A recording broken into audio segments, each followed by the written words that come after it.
Arrocha. Arrocha. Arrocha. Arrocha. Arrocha. Arrocha. Arrocha. Arrocha. Eu sou a Grazi Weber e esse é o Arrocha Cast. E aí, vamos arrochar?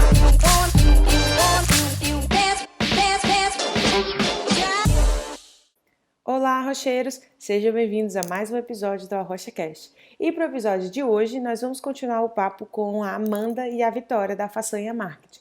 Hoje a gente vai explorar como elas conseguiram conciliar 2 países e 2 fusos horários, que é o Brasil e Portugal, como é que elas fazem equilíbrio profissional e pessoal, considerando o home office e a intensa quantidade de trabalho que elas têm, o que a pandemia influenciou na rotina de trabalho, no mercado, na relação com os clientes. E antes de falar sobre isso, eu queria trazer um pouquinho alguns números estatísticos. E eu pesquisei no site, na internet, e encontrei o site chamado e-commerceguide.com, que fez uma pesquisa junto com o eMarketeer.com para entender um pouquinho como é que as redes sociais influenciaram no consumo de bens na internet. E eles fizeram uma pesquisa muito interessante nos Estados Unidos para entender como é que essa rede social, como é que as redes sociais influenciaram no consumo de bens de moda. E eles descobriram que, por exemplo, 55% das pessoas da geração Z, né, que são as pessoas de 14 a 24 anos, utilizaram as redes sociais como influenciadores ou grandes influenciadores para comprar itens de moda online. Na geração dos millennials, que é de 25 a 34 anos, 50% dessas pessoas foi influenciada pelas redes sociais, né? Eles também viram ainda que 1 em cada 4 empresas vende produtos via Facebook e que 40% das lojas que vendem produtos de várias marcas, né, essas revendedoras, usam as redes sociais para aumentar e gerar vendas. E considerando todos esses números, né, e essa importância que as redes sociais tiveram para o comércio digital, para o comércio online, né, e o e-commerce nesse ano de 2020, a gente começa o nosso episódio. Para continuar esse papo e agora explorar um pouco mais sobre as tretas e trâmites de horários e essas coisas que a gente tem que conseguir fazer quando você internacionaliza uma empresa e tem que pensar, putz, tem fuso horário diferente, né? E aí, com isso, bem-vindas, meninas, de volta. E eu vou enganchar logo aqui a primeira pergunta, que é como é que vocês conciliam 2 horários e 2 fusos horários diferentes na mesma rotina de trabalho, em parceria, ainda por cima? Ai, olá, rocheiros. Muito feliz de estar de volta. Ai, gente, então, é difícil. Tem dias que é difícil. Na verdade, eu vou ser sincera que esse, para mim, é um dos meus maiores tendões de Aquiles, assim, no sentido de trabalho. Porque eu vivo num fuso horário, mas trabalho para outro fuso horário. E além de trabalhar e ter as coisas da casa e morar com meu namorado e ter que acompanhar ele nas refeições, eu também tenho um mestrado aqui que eu tenho que acompanhar as aulas, que eu tenho que fazer trabalho, que eu tenho que reunir com um grupo. Então, assim, é bem caótico, especialmente quando é horário de verão aqui, que é 4 horas de diferença, é quase um turno de diferença. Então, é literalmente bom dia Brasil, boa tarde Portugal, assim. Eu acabo tendo que começar a trabalhar mais tarde, né? E o meu dia todo começa mais tarde, mas ele também termina mais tarde. Para vocês terem uma ideia, que julho, agosto e setembro, que foram os meses em que eu estive de férias do mestrado e que eu e a Amanda, a gente deu um gás na façanha, que ainda não havia nascido, mas enfim, a gente estava atendendo muito cliente nessa época. Eu aproveitei que eu estava de férias para trabalhar muito, para dar curso, enfim. Tinham dias que eu ia dormir, que eu ia, na verdade, tentar dormir à 1h30 da manhã, que era o horário que tinham terminado as minhas últimas reuniões. E aí, com a adrenalina lá em cima, ainda tinha que tentar dormir, e às vezes ia conseguir dormir, 3 da manhã, sabe? Então, foi um período bem, bem difícil. Fora, né, Amanda, que até pouco tempo atrás ainda tinha que conciliar o horário de trabalho, porque a Amanda até pouco tempo atrás fazia jornada dupla. Então, a Amanda começava a trabalhar para a Façanha depois das 6h30 da tarde do Brasil. Então, eu ainda tinha que reunir com ela e com os clientes depois desse horário, que é 10 da noite para mim. Então, realmente, nada fácil, não subestimem o fuso horário. Sempre que eu vou dar bom dia pra Vitória, eu fico pensando, putz, ela já almoçou, entendeu? Eu aqui na minha vibe, bom dia, a Vi já tá lá no meio do dia, loucura, pilhada. Mas tu sabe que, claro, quando não é horário de verão, acaba que a gente consegue manter uma comunicação melhor, assim, tentar adaptar esses horários pra gente nenhuma nem outra acabar estendendo ou acordando muito cedo. Mas é muito doido, assim. Eu sei que a Vi tem um relógio do Brasil, né, Vi? Em algum lugar aí na tua mesa. Agora são 7h03 do Brasil. São 10h03 Tem que aqui. ser, né? Quando a gente agenda a reunião, aí vem o invite pra mim da Vi, e aí tem o horário do Brasil e o horário dela de Portugal. Sim, é muito bizarro, porque toda vez que o cliente diz assim, eu posso às 10 da manhã, daí eu começo 10, 11, 12, 13, 1 da tarde, posso 1 da tarde? 1 da tarde, às vezes eu tô almoçando, tá? Então tem que ser 1h30, 1h30, meio-dia e meia, 11h30, 10h30. Aí eu respondo pra ele, pode ser 10h30? Tipo, eu tenho que ficar o tempo todo calculando as horas, sabe? Pra não chocar. A gente tem alguns clientes também de consultoria que são corujão, assim, tipo, vamos às 7 da manhã? O cliente, vamos, então vamos, sabe? Então acaba que até os clientes daqui se adaptam ao fuso. A Vi, às vezes, entra madrugada dentro, aí não consegue dormir, né, Vitória? A Vitória fica na pilha. Total. Ela é bem pilhadinha.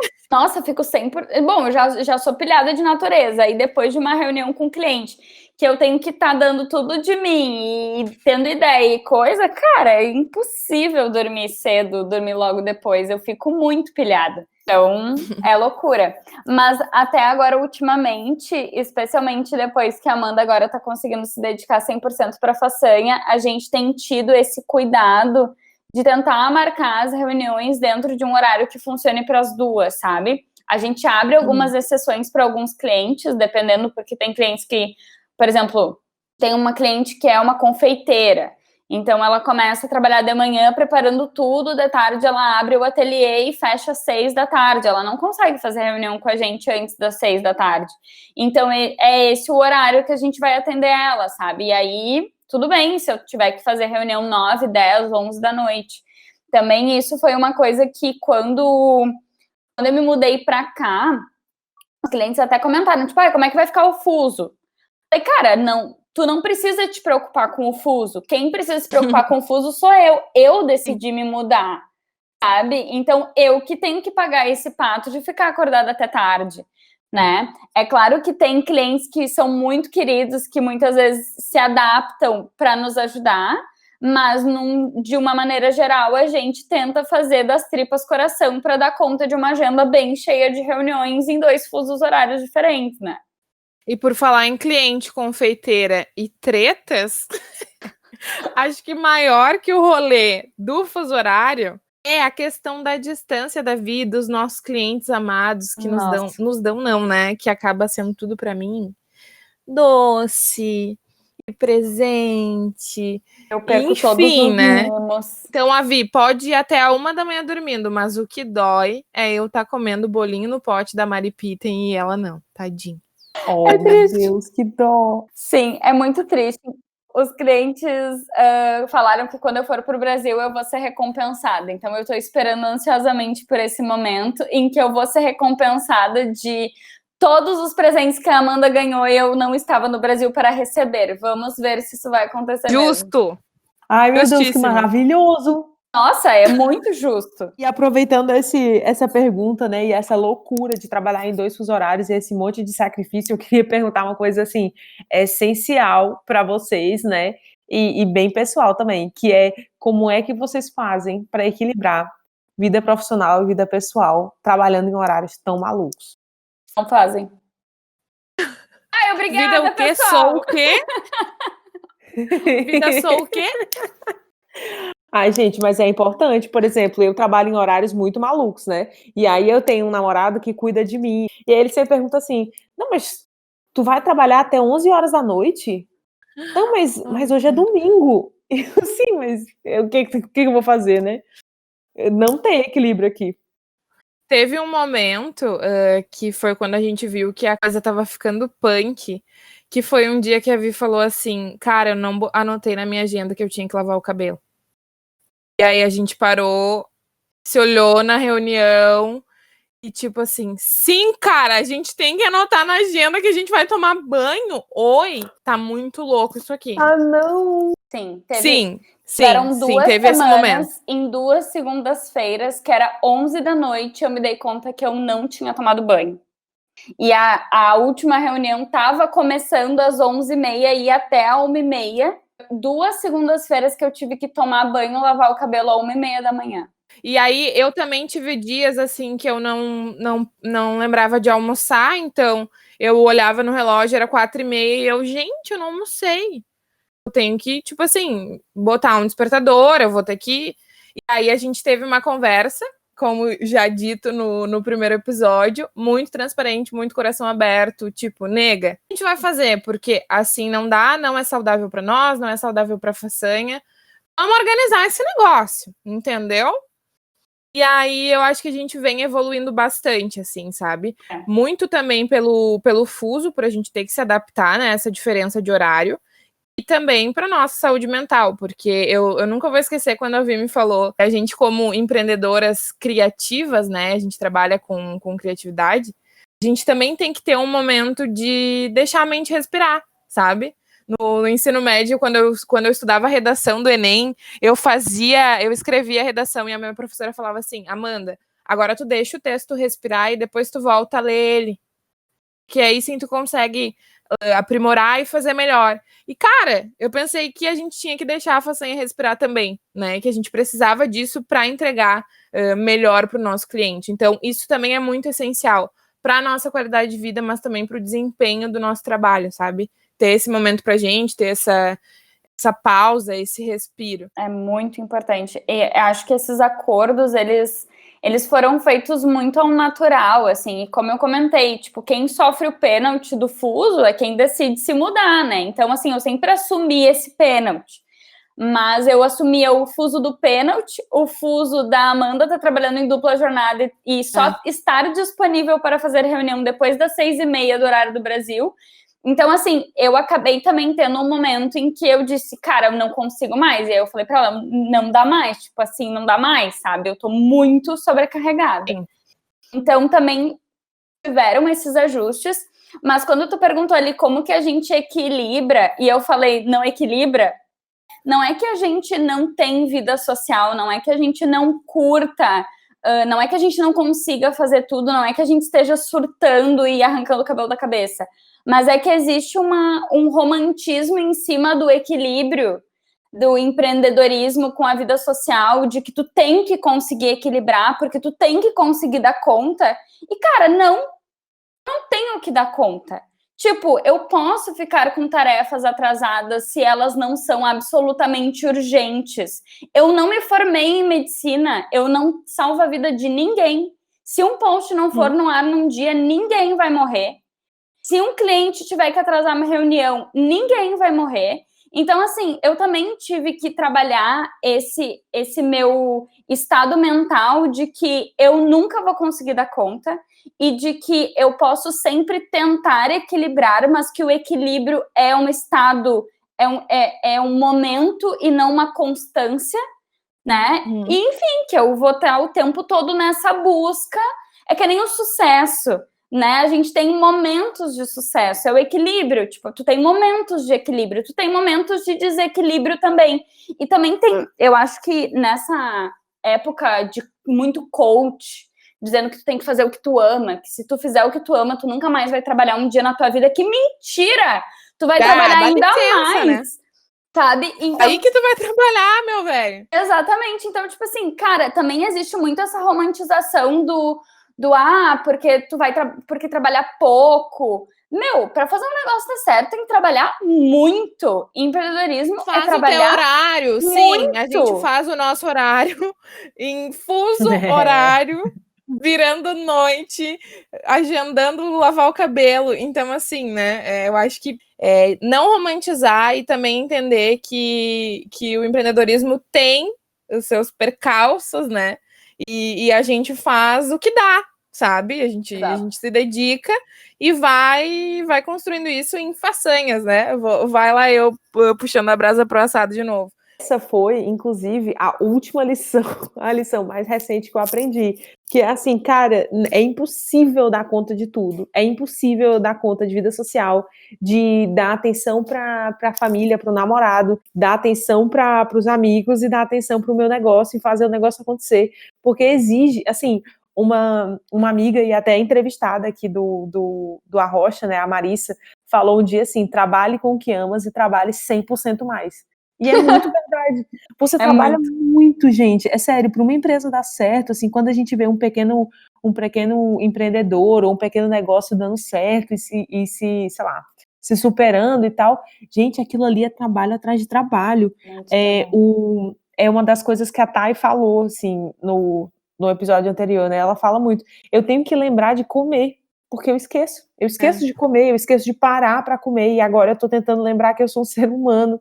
E que essa equipe, né, uma equipe feita por uma pessoa, ela precisa parar, né? E a equipe de vocês, que é feita por duas, também precisa respeitar que somos todos biológicos e que ninguém vai morrer se as coisas ficarem para amanhã, né? Eu também sou dessas de tipo assim, meu Deus, eu não vou parar enquanto eu não terminar, eu não posso parar enquanto eu não terminar tudo que eu tenho que fazer hoje.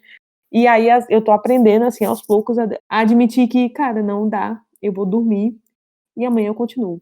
E vai dar certo. Deixa o texto respirar. Deixa o texto respirar, exatamente. Eu aprendi com uma estagiária uma vez, na última agência que eu trabalhei, quando era, tipo assim, 5:30 da tarde e o cliente mandava uma alteração, ela olhava pro e-mail, olhava para mim e dizia, isso é um problema pra Carol de amanhã. E, cara, eu tomei isso muito pra mim, assim. Então, tipo assim, quando eu não consigo resolver alguma coisa e alguém me pergunta, assim, eu respondo mentalmente, assim, isso é um problema pra Vitória de amanhã, sabe? A Vitória de hoje vai abrir um vinho, vai jantar, vai assistir uma série, vai dormir. Porque ela precisa disso também. Mas é importante lembrar que o empreendedorismo raiz, ele é uma escolha. É lógico que a gente tem os empreendedores por necessidade, né? Pessoas que não têm o privilégio de escolher empreender, que empreender é, digamos, a única opção. Mas no caso, se é uma escolha, tem que ser uma decisão que cada escolha é uma renúncia, sabe? Então, quando tu escolhe empreender e te dedicar para o teu negócio, é lógico que vai ter coisas que tu não vai conseguir fazer. E, na verdade, de certa forma, eu até agradeço em estar morando longe da minha família e dos meus melhores amigos, porque isso me ajuda com o tempo. Eu tenho mais tempo para me dedicar ao meu negócio, querendo ou não, sabe? Eu não tenho almoço de família no final de semana, eu não tenho obrigação de ir em aniversário presencial. Então, assim, coisas que me ajudam, querendo ou não, eu estar aqui reclusa, né? Mas mesmo se eu estivesse no Brasil, talvez eu tivesse que renunciar a alguns chamados por um objetivo maior e tá tudo certo, desde que eu saiba o que eu tenho que fazer e por que eu tô fazendo aquilo, né? Sim, desde que seja uma escolha consciente, né? Exato. Respeitando toda essa coisa de crazy work e, meu Deus do céu, tem muito trabalho para fazer e a gente tá trabalhando 24 horas, né? Como você falou que foi o verão, assim, o verão europeu, né? Como é que a pandemia, de certa forma, afetou a façanha, afetou vocês em termos de negócio mesmo, né? Em termos de empresa? E como é que isso afetou, assim, o horário de vocês de trabalho, de home office? É aquela questão de dois corações, né? A gente, ao mesmo tempo que fica feliz pela evolução do digital e por esse reconhecimento na dor, né? Porque as mudanças culturais acabam acontecendo muito pela dor e não pela consciência, ou a galera tá se preparando, não. Veio uma pandemia, caos, negócios quebrando, e aí sim que reconheceram o ambiente digital como potencial estratégico, né? Então, essa dor acabou sendo positivo pra gente, né, enquanto um negócio que explora o digital, mas também de muito desafio para manter esse fluxo, né, manter os nossos clientes vivos. Então, assim, foi muito desafiador frente aos clientes que a gente tinha e manteve, graças a Deus. Eu acho que não tivemos nenhuma baixa, né, nega, durante a pandemia, e mantivemos todos ativos, assim, conseguimos contribuir para manter essa galera viva. E, assim, o único ponto que a pandemia acaba dificultando um pouco no nosso serviço é a questão da consultoria, que às vezes demanda um pouquinho do presencial. Então, para a gente é um desafio entregar, por exemplo, um workshop de foto a um cliente remoto, sabe? Seria muito mais simples, né? Muito mais assertivo se eu tivesse dentro do negócio do cara, ensinando ele a posicionar a luz, ensinando ele a como mexer no próprio telefone, fazendo junto presencialmente. Mas em nenhum momento isso foi um empecilho, sabe? A gente seguiu entregando e conseguindo construir essas estratégias junto dos clientes, tanto de gerenciamento quanto de consultoria. No início da pandemia foi um momento bem estressante, assim, para mim, porque eu vi a coisa chegando aqui primeiro. Eu fiz uma live no dia, eu acho que foi no dia 7 de março, se não me engano. Eu fiz essa live falando do Covid, tipo, que tava chegando, que ia chegar no Brasil, de como que as empresas tinham que se preparar e tal.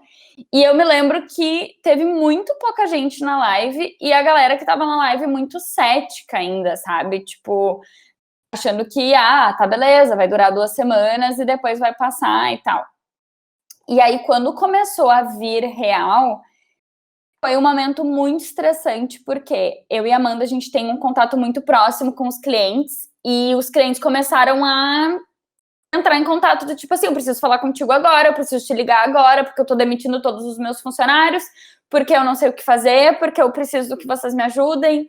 E também foi um momento muito conturbado para nós, porque a gente também não sabia o que dizer para todas as perguntas, a gente não tinha resposta para todas as perguntas, né? A gente também estava passando por aquilo na primeira vez. Então foi um momento de muita responsabilidade e de muito estudo, de muita dedicação, de muita escuta ativa com os clientes, de muita empatia. A gente teve clientes que demitiram todos os funcionários e mantiveram, o único contrato que mantiveram foi o contrato com a gente. Então, a gente encara isso muito como o cliente conseguindo enxergar o valor do que a gente entrega, mas a gente também teve clientes que a gente ofereceu reduzir contrato, reduzir pagamento e reduzir trabalho para que conseguisse manter, tanto para nós quanto para o cliente, porque senão era um cliente que ia ficar sem nos pagar ou que não ia conseguir manter o trabalho e ia cancelar o contrato, enfim. E vale lembrar que essa iniciativa de ajustar os contratos, né, tanto de entrega quanto de valor, ela foi a partir da gente, né? Nenhum cliente nos pediu, a gente sentou, conversou e, cara, vamos fazer isso antes de que o cliente tenha que recorrer a um reajuste ou daqui a pouco cancelar o contrato.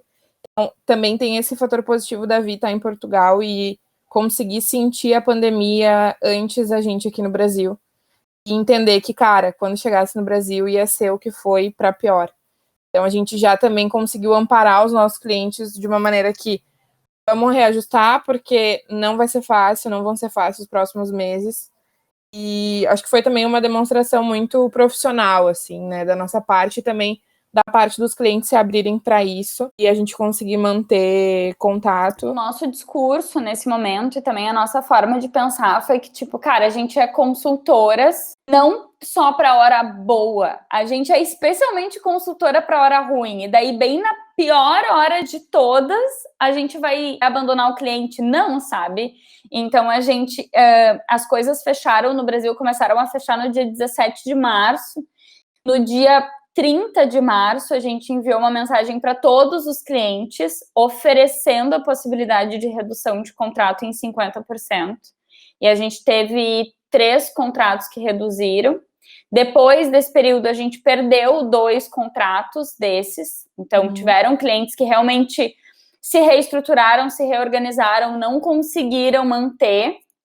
E aí a gente teve que realmente abrir mão do contrato, mas mesmo assim a gente conseguiu manter esse vínculo com eles durante o período mais difícil, que foi ali abril e maio, que estava todo mundo no escuro ainda em relação à situação toda. Então, nesse sentido, a gente tomou essas providências, assim, acho que para nós o Covid também mostrou algumas coisas que estavam escondidas, mostrou essa parceria da gente com o cliente, do cliente com a gente. e mostrou o quanto o nosso trabalho podia ser valioso do ponto de vista estratégico, mesmo num momento como esse, né? A gente não sabia como lidar, mas a gente tinha ferramentas.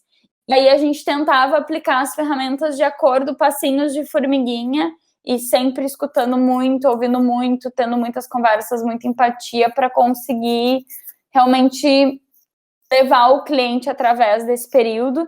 E graças a Deus a gente tem clientes que já estão super recuperados. Eu tenho uma das clientes de consultoria que na época da pandemia ela estava com 3 alunos de Pilates e agora ela está com 25, tipo, ela já nem dá mais conta de atender, sabe? Então, assim, muito legal acompanhar, atravessar com eles esse período difícil e estar agora de novo com eles num período positivo, sabe? É muito gratificante, assim.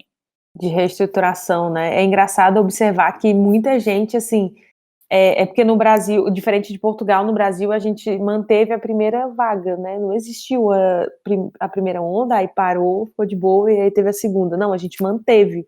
E aí, acho que uma coisa, entre aspas, positiva, né, boa disso, é que alguns negócios conseguiram se reestruturar com o tempo.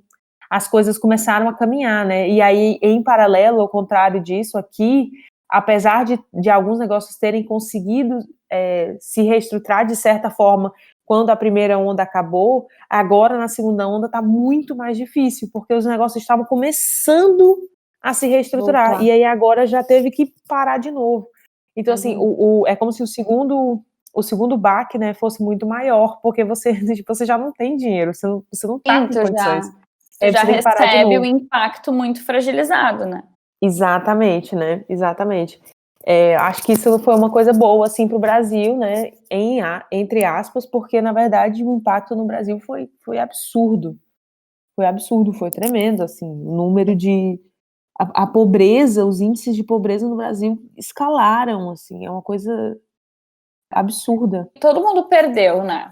Assim, a gente sabe que do ponto de vista, assim, do nosso negócio, hoje a gente tem muita procura, porque as pessoas sentiram na pele que as empresas que estavam mais preparadas digitalmente saíram na frente, assim, muito na frente nesse período.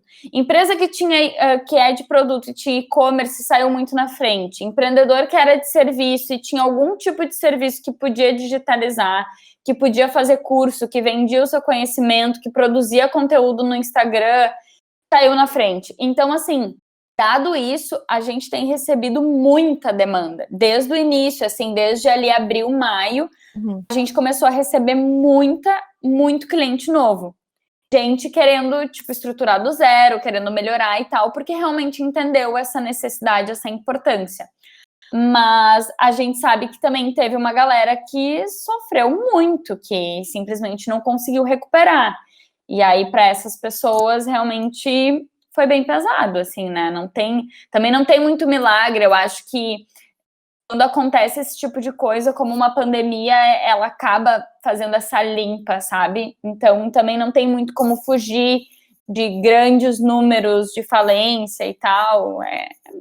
Faz parte, eu acho, disso, né? Infelizmente. E, assim, aproveitando um pouco esse assunto, né, e essa fragilidade que a gente está agora, essa fragilidade de pandemia, de doença, de vacina, não vacina, vai dar para continuar, não vai dar. Como é que vocês pensam, ou se é que vocês pensam, né, porque falar de futuro agora é uma coisa muito complexa, né, é uma coisa muito complicada, mas o que vocês pensam, assim, para o futuro, de uma forma um pouco mais abrangente, né? Então, como a Vi falou ali, das medidas que a gente foi tomando enquanto, e ainda não reconhecemos, né, mas enquanto a gente estava descobrindo a pandemia, foi tudo muito passinho de formiguinha, sabe? E eu acho que ter esse olhar empático de não tenho a sabedoria de tudo, eu não sei o que vai acontecer amanhã, e vamos buscar aprender com o que a gente tem, com as armas que a gente tem hoje. É muito também o que eu penso do nosso futuro, sabe? A gente tem essa ideia de ter pilares muito fortes, né? E isso desde os nossos serviços. Eu lembro quando a gente estava repaginando, desenvolvendo a consultoria, né, no formato de façanha, a gente pensou em estruturar ela muito embasada no que a gente já tinha de conhecimento prático, para entregar realmente algo sólido, sabe? E eu acho que o crescimento, ele também tem que ter essa visão, né? De ter uma boa base, de a gente construindo as coisas a passos, não de formiguinha, né? Mas reconhecer o território e construindo isso. E enquanto a gente fazia a nossa mentoria de gestão, né, para a Façanha, teve um momento em que elas nos questionaram sobre crescimento, assim, né? E bate um pouquinho no coração, porque não, a gente tem um ciúminho, sabe? A Façanha, ela é muito nosso bebê. Então, colocar alguém na família, crescer a Façanha, bate no coração também, sabe? Além de estrutura de negócio, de estratégia, enfim, bate muito no peito. Mas a gente tem visto um bom crescimento, o nosso mercado, enfim, em ascensão, muito por essas tendências também de digitalização. E acaba que seria, enfim, né, negativo da nossa parte, até hipocrisia da nossa parte, dizer que a gente não vai crescer e que a gente não pretende somar a equipe. Eu acho que é o que vai acontecer até naturalmente, assim como aconteceu do nosso encontro, né, e da nossa parceria, também de surgir uma terceira faceira para somar e para crescer a Façanha. Eu acho que a gente tende a crescer essa galera aí. O futuro da Façanha é bem exatamente como que a Amanda pontuou. Então, quando tu falou de futuro, eu fico pensando assim, eu acho que as coisas vão melhorar, eu acho que a gente vai aprendido, obviamente, muito com esse período, muita coisa vai ser diferente, não vai existir o que era antes, é o que é depois, né? E que bom que a gente vai ter aprendido com isso, vai ter muita coisa para aprender, mas vai ser diferente, mas vai ser bom. Vai ser bom para todo mundo vai ter crescido muito, então acho que vai ser um ótimo momento. Eu tô bem otimista para 2021, 2022, eu acho que esse futuro vai ser muito bom, e obviamente a Façanha vai crescer com isso, então vai ser bom para todo mundo, pelo menos do nosso lado daqui. Sim, sem dúvida. Eu acho que uma das coisas que eu acho que a pandemia mais ensinou a gente, eu até comentei isso com a Thay, é que eu acho que a gente começou a apreciar mais o agora, o que a gente tem a pequena escala, os pequenos momentos, porque quando a gente ficou 100% preso em casa e sem saber o dia de amanhã e com todas essas incertezas, a gente só tinha a nossa casa, o nosso companheiro ou a nossa companheira, os nossos amigos, assim. Eu acho que, mais do que tudo, a internet se fez presente como a melhor ferramenta que a gente tem ao nosso favor, né? Porque antes a gente tinha muito medo da internet e até um pouco de desdém, assim, em relação a sei lá, ligações, reuniões online, essas coisas online, né? A gente tinha muito receio. E aí, com a pandemia, ela virou, tipo, necessidade padrão sobrevivência. Era o que tinha. E tinha que lidar com isso. E eu acho que isso ensinou a gente de que, na verdade, isso é muito bom.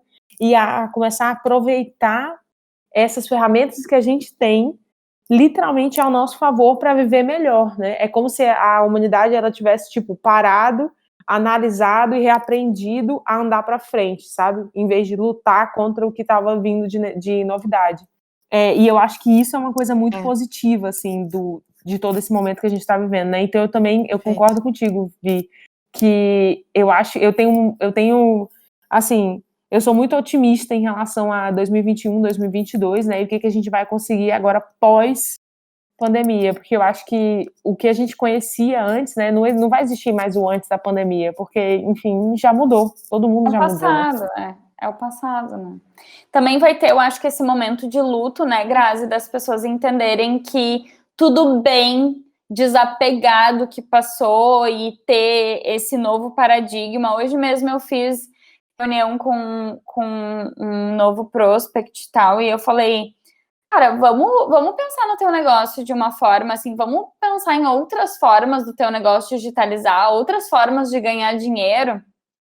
Ele disse, pois é, queria passar, porque daí vai voltar e tal.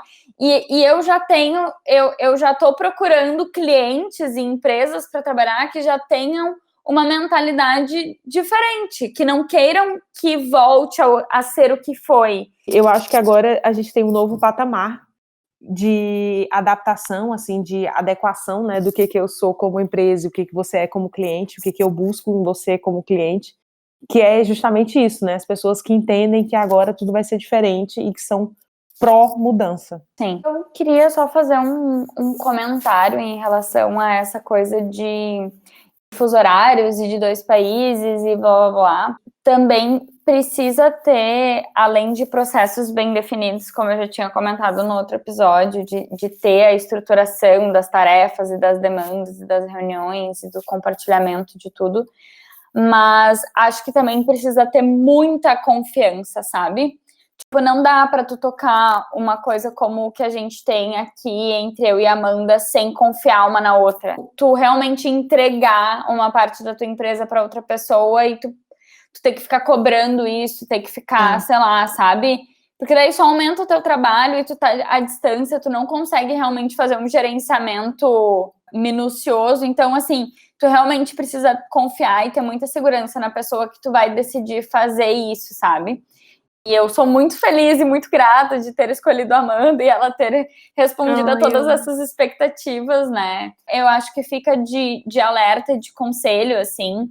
É possível, é super possível fazer isso para muitos negócios, de se digitalizar, de trabalhar de longe, de ter um sócio in loco e ter um sócio viajando.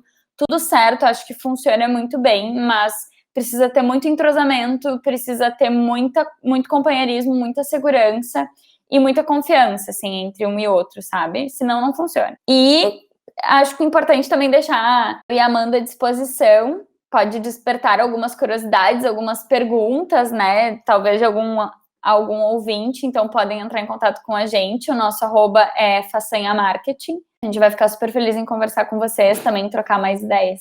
Façanha com C, ainda não temos o Cedilha no digital, mas, né, estamos lutando por isso, inclusive é uma das nossas causas, defendemos o nosso Cedilha, então, por enquanto, @Facanha Marketing, mas vocês sintam-se à vontade para nos chamar, a gente adora um bom papo, inclusive deve ter ficado claro, né, nesses 2 episódios que a conversa rolou real, oficial, conexão Brasil-Portugal, firme e forte. E é isso, também agradecer a Grazi, cara, baita conversa, assim, adorei fazer parte. E conte sempre com a gente, as parceiras estão aqui. Muito obrigada por terem falado tudo que vocês falaram e por terem topado participar, né? E eu acho que é isso mesmo, só queria agradecer mesmo vocês por todo esse papo e essa importância. É sempre bom encontrar pessoas, assim, abertas, né? Nossa, a gente fica muito feliz em participar, muito feliz em colaborar de alguma forma. Arrochar. É isso aí, arrochem, empreendam. A gente sabe que essas conversas, óbvio, não dá para aprofundar, não dá para trazer todas as histórias, todos os conhecimentos, mas como eu já falei, a gente está super à disposição, então podem entrar em contato com a gente vai ficar super feliz de conversar. Sim, as meninas são muito legais, gente. Entrem em contato. E comigo também, né? Caso vocês queiram, enfim, né? Bater um papo e tal, eu tô sempre abrindo caixinhas de perguntas, vocês podem me perguntar tudo. Inclusive, quais são os vinhos que eu mais gosto aqui em Portugal. Amo! À vontade. E então é isso, gente. Muito obrigada. E até a próxima. Tchau!